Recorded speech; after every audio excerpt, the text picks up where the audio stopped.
प्रधानमंत्री मोदी की आज दोपहर 3 बजे जम्मू कश्मीर के सभी राजनीतिक दलों के साथ बड़ी बैठक। पीटीपी नेशनल कॉन्फ्रेंस समेत 8 दलों के कुल 14 नेता बैठक में होंगे शामिल।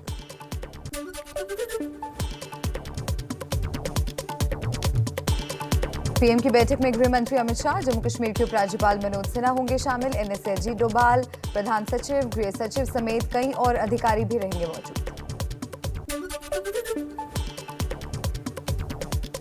जम्मू कश्मीर पर होने वाली बैठक का एजेंडा एबीपी न्यूज के पास। सूत्रों के मुताबिक अनुच्छेद 370 और पूर्ण राज्य के मुद्दे पर नहीं होगी बात। राज्य में विकास योजनाओं में तेजी लाने, डिलिमिटेशन और चुनाव कराने पर चर्चा संभव।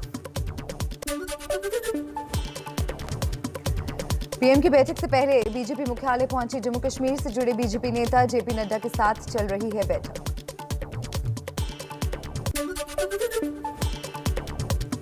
पीएम की बैठक से पहले कांग्रेस ने भी बुलाई बैठक। गुलाम नबी आजाद के घर पर कश्मीर के कांग्रेस नेताओं के साथ मीटिंग हुई।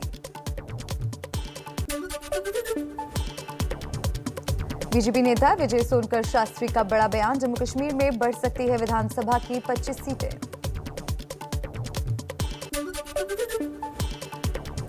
पीएम की बैठक से पहले जम्मू में महबूबा मुफ्ती के खिलाफ शिवसेना कार्यकर्ताओं का प्रदर्शन।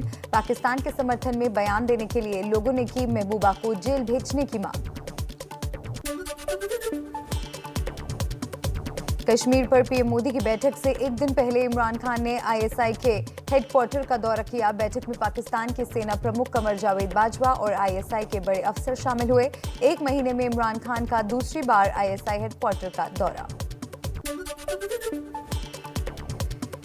पीएम की बैठक में शामिल होने के लिए महबूबा मुफ्ती समेत कई नेता दिल्ली पहुंचे। थोड़ी देर में दिल्ली पहुंचेंगे नेशनल कॉन्फ्रेंस के अध्यक्ष फारूक अब्दुल्ला।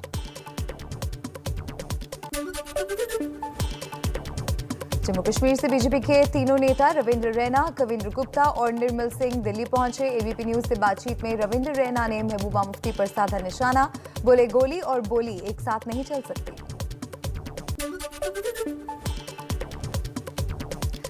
पैंथर्स पार्टी के नेता भीम सिंह ने पीएम मोदी के फैसले का स्वागत किया। कहा बातचीत के दौरान मुख्य मांग जल्द से जल्द जम्मू कश्मीर में विधानसभा चुनाव कराने की रहेगी। जम्मू कश्मीर अपनी पार्टी के अध्यक्ष अल्ताफ बुखारी ने पीएम मोदी की बैठक का स्वागत किया। बोले निरंतर संवाद होना चाहिए। 370 हटाने से लोग नाराज हैं। इसका कोई समाधान तो कश्मीर की जनता को देना चाहिए। जम्मू कश्मीर पर स्थानीय नेताओं के साथ पीएम की बड़ी बैठक से पहले एलओसी के इलाके में 48 घंटे का अलर्ट जारी। मीटिंग से पहले आतंकी हमले के इनपुट के बाद सुरक्षा बल चौकस। जम्मू कश्मीर के शोपियां में सुरक्षा बलों ने एक आतंकी को मार गिराया। हबूबा कदल में आतंकियों ने एक युवक को गोली मारी। अस्पताल में युवक की मौत।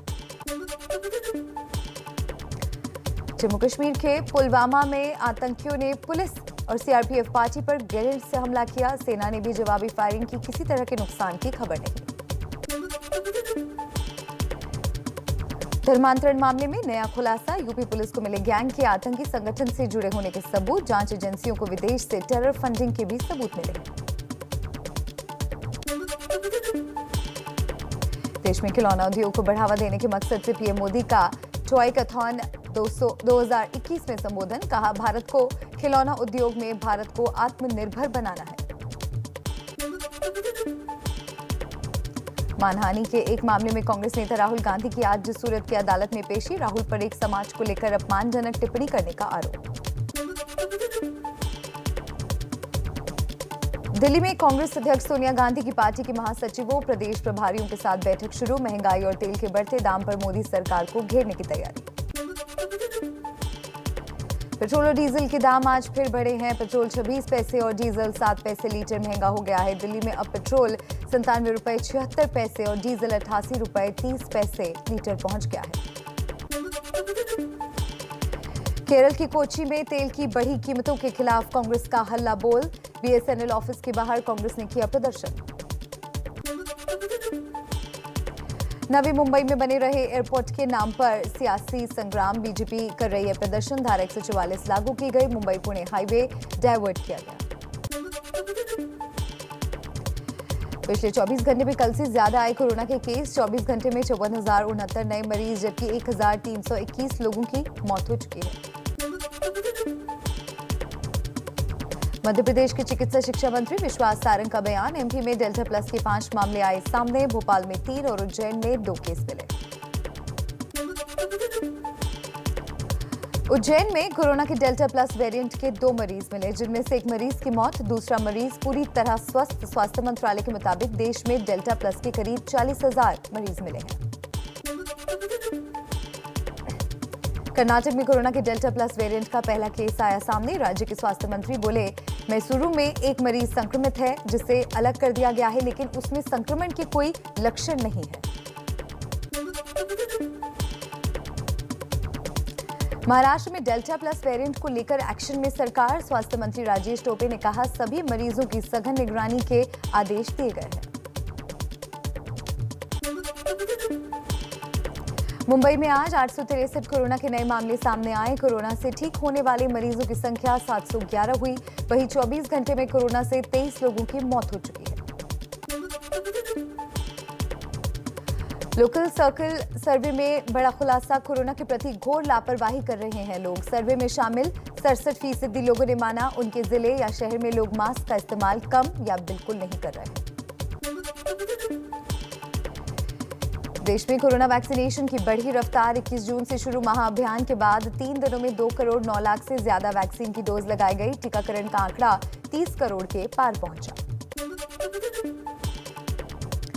देश में सितंबर-अक्टूबर तक आ सकती है बच्चों की देसी वैक्सीन। एम्स के निदेशक डॉक्टर रणदीप गुलेरिया ने कहा, बच्चों के लिए वैक्सीन के ट्रायल का काम तेजी से जारी। दिल्ली में वैक्सीनेशन की धीमी रफ्तार के आरोप पर स्वास्थ्य मंत्री सत्येंद्र जैन का तंज। कहा, हम वैक्सीनेशन दिखावे या इवेंट मैनेजमेंट के लिए नहीं कर रहे हैं। एमपी के सीएम शिवराज सिंह चौहान बोले, वैक्सीनेशन का काम बहुत अच्छा हुआ है। अब लोगों को अच्छा काम भी नहीं दिखता तो कोई क्या करे। टीकाकरण सरकार का नहीं, जनता का कार्यक्रम था। ये कांग्रेस को हजम नहीं हो रहा है। एमपी के रतलाम में कोरोना वैक्सीनेशन के लिए अनूठी पहल। शिक्षक ने गांव-गांव में घर घर जाकर ग्रामीणों की आरती उतारी। लाउडस्पीकर पर गाना गाकर किया जागरूक। झाबुआ में टीकाकरण महाअभियान पर गांव की महिलाओं ने बनाया गीत। बोली, हमने मुख्यमंत्री शिवराज सिंह चौहान को सहयोग करने के लिए बनाया गीत। बिहार में गया जिले के घरिया गांव के 100% लोगों ने लगवाया कोरोना का टीका। गांव के बुजुर्ग दूसरे गांव के लोगों को भी कर रहे हैं प्रेरित। मुखिया की पहल की हो रही है तारीफ। बिहार के हाजीपुर में वैक्सीन खत्म होने के बाद टीका केंद्र पर जमकर हंगामा। पुलिस ने पहुंचकर संभाला मोर्चा। टीका केंद्र को खाली कराया गया। मुंबई में फर्जी वैक्सीन कैंप के खुलासे के बाद पुलिस ने 6वीं गिरफ्तारी की। नेस्को सेंटर की महिला कर्मचारी को गिरफ्तार किया गया। टीएमसी सांसद मिमी चक्रवर्ती का दक्षिणी कोलकाता में फर्जी टीकाकरण केंद्र के खुलासे का दावा। मिमी चक्रवर्ती को भी यहीं लगा है टीका। शिकायत के बाद आरोपी गिरफ्तार। मास्क में छूट देने वाले इजराइल में फिर लौटा कोरोना। नए मामलों में 70% डेल्टा वेरिएंट के केस। नए मरीजों में बच्चों की संख्या ज्यादा।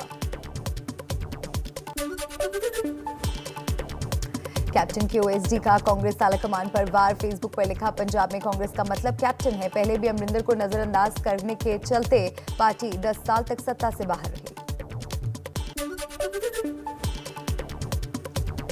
पंजाब में जॉब डिप्लोमेसी में नया मोड़। प्रताप सिंह बाजवा के भतीजे फतेह जंग आज इंस्पेक्टर की नौकरी छोड़ सकते हैं। कुछ दिन पहले ही कैप्टन सरकार ने नौकरी दी थी।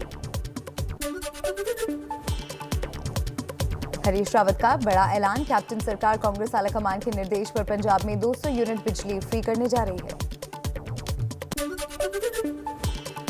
कांग्रेस नेता राहुल गांधी लगातार तीसरे दिन पंजाब के पार्टी नेताओं से मिले। प्रदेश अध्यक्ष सुनील जाखड़, मंत्री मनप्रीत बादल और राज्यसभा सांसद प्रताप सिंह बाजवा से राहुल ने की बातचीत। राहुल गांधी से मुलाकात के बाद बोले पंजाब कांग्रेस के प्रदेश अध्यक्ष सुनील जाखड़। कहा, मैं नहीं मानता कि कैप्टन और सिद्धू के बीच कोई संघर्ष है। ये मंथन कई मुद्दों को लेकर चल रहा है। कोटकपुरा पुलिस फायरिंग केस में 26 जून को अकाली दल के नेता सुखबीर सिंह बादल से पूछताछ। एसआईटी ने भेजा नोटिस। 22 जून को प्रकाश सिंह बादल का बयान दर्ज हुआ था।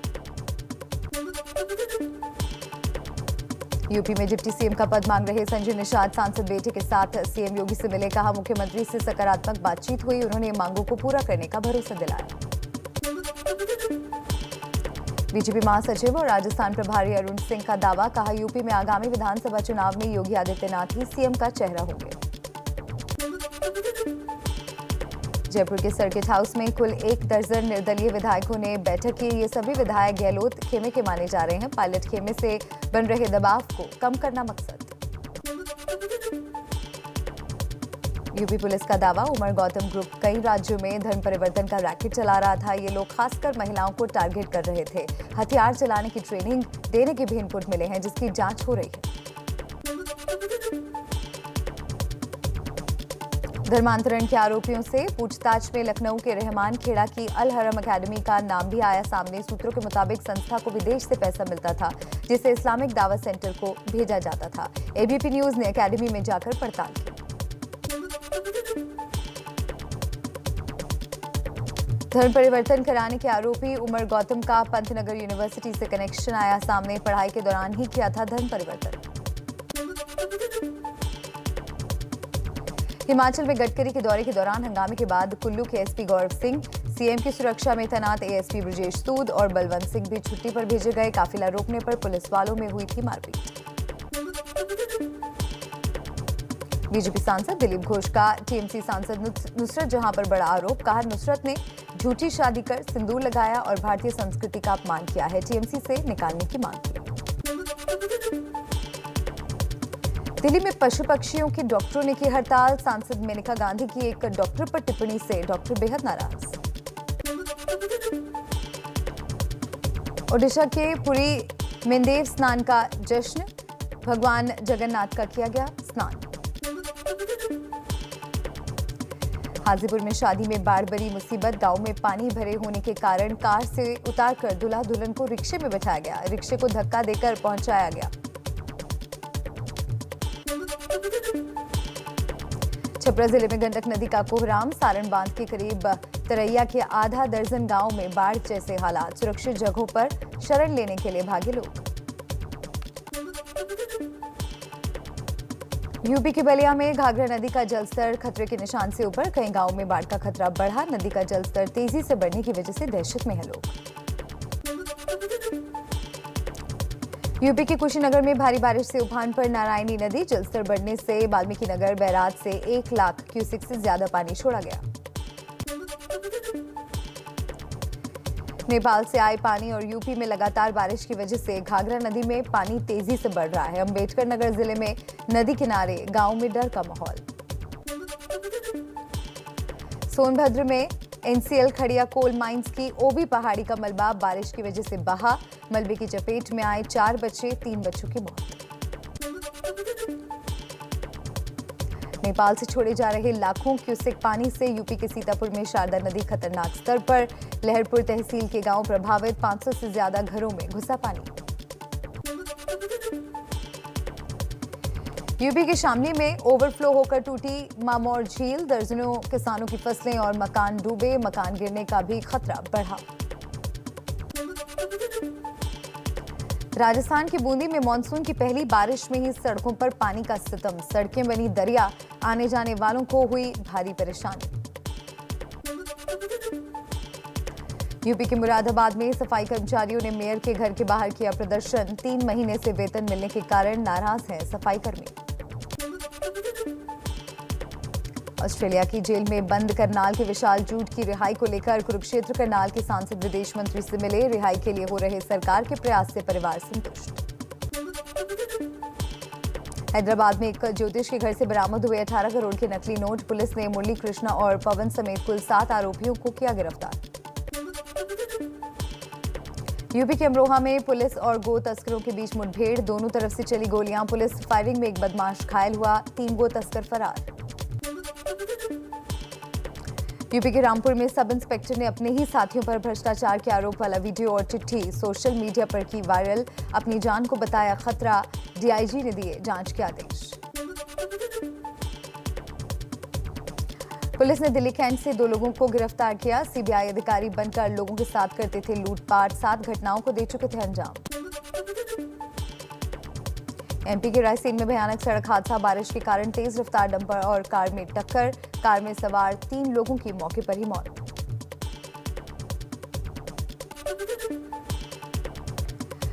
मुंबई के इंटेलिया और मनसुख केस में एनआईए की एक और छापेमारी, जेबी नगर इलाके में हुई छापेमारी। गाजियाबाद में बुजुर्ग की पिटाई के मामले में आज लोनी बॉर्डर थाने में ट्विटर के अधिकारियों को होना है पेश। पुलिस ने ट्विटर को नोटिस भेजकर जांच में शामिल होने के लिए कहा था। मांदा की जेल में बंद बाहुबली मुख्तार अंसारी की मुश्किलें और बढ़ी। प्रशासन ने मुख्तार के रिश्तेदार की ऑडी कार को जब्त किया। कार की कीमत 30 लाख से ज्यादा। पाकिस्तान की खस्ताहाल अर्थव्यवस्था का नतीजा, इमरान सरकार ने कर्ज लेने के लिए अहम एक्सप्रेसवे और एयरपोर्ट तक को गिरवी रखने का फैसला किया। टेस्ट में नंबर 1 बनने का भारत का सपना टूटा। वर्ल्ड टेस्ट चैंपियनशिप के फाइनल में न्यूजीलैंड ने भारत को 8 विकेट से हराया। न्यूजीलैंड बना टेस्ट क्रिकेट का चैंपियन।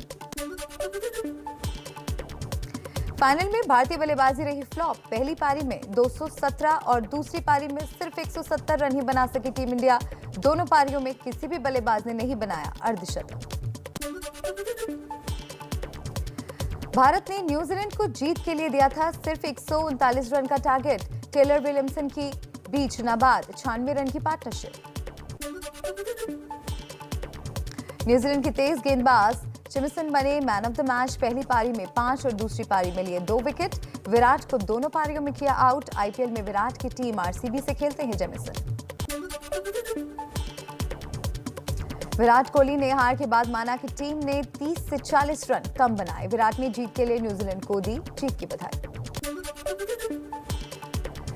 कार्डिफ टी20 में इंग्लैंड ने श्रीलंका को 8 विकेट से हराया। जीत के लिए मिला था 130 रन का टारगेट। इंग्लैंड ने 17 गेंद बाकी रहते ही किया हासिल।